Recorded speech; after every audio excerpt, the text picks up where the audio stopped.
These are the 6 essential parts of a great best man speech. Part 1, introduce yourself.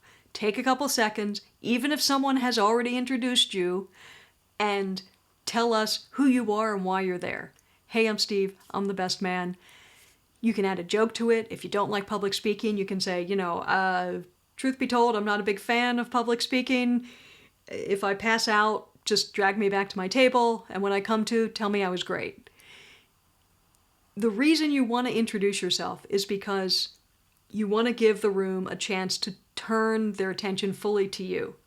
Because the more you have their attention from the very beginning, the more fully you have their attention, the better your speech is going to land. Part 2, thanks and acknowledgements.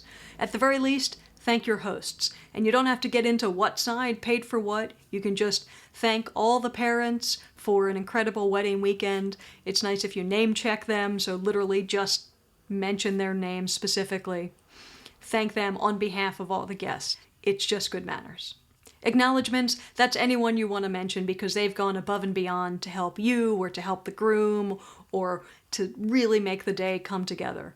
Really, it's a place to acknowledge anyone who's going to be pissed off that they have not been publicly thanked, whether they're right or wrong. Part 3, the groom and why he's great. Don't just tell us that he's great, show us that he's great. So tell us about the first time you met him. What were your first impressions? Were those first impressions accurate? How has he been there for you? Be specific. How is he there for other people?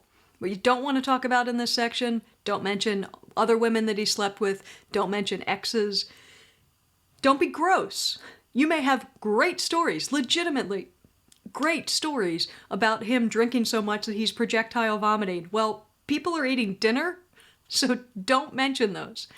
If you have a story that is truly great and might be a little bit gross, just think about how you can clean it up so that it's the kind of story people will want to hear while they're eating.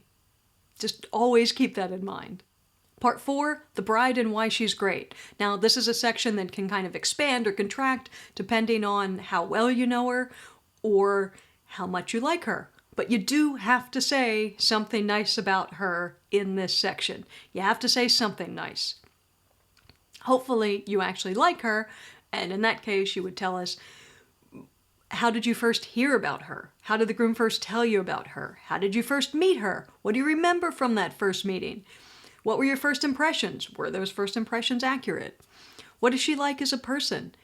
And when you're doing that, show us, don't just tell us. So if you say, she's a great person, she's really compassionate, well, maybe she's an ER nurse. Well, that shows us that she's really compassionate. Remember, whether you have a great relationship with her or whether your relationship with her is not so great, the reception and the speeches happen after the wedding ceremony.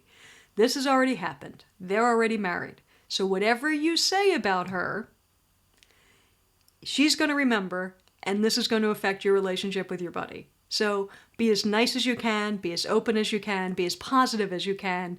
It's going to serve you better in the long run. Part 5, why the bride and the groom are great together as a couple. How are they a great team? What do they like to do together? Do they have a pet? Is the way that they treat their pet an indication of what great parents they're going to be? Tell us that. This is all about them being wonderful together and moving forward. Part 6, this is your big finish. This is the big toast. Bring everybody in the room into it. Say something like, I know I speak for everybody here when I wish the two of you a lifetime of health, happiness, and laughter. Would you all please join me and raise a glass to the happy couple? And after you toast, leave. Nothing can follow a toast. That is the absolute end of your speech. Now, when you leave, if you can, make a stop at the bride and groom, give them a hug and a kiss, because that's a great moment that you want the photographer to get. If you need a little more help with your speech, keep watching these videos or come see me at authenticallyfunnyspeeches.com.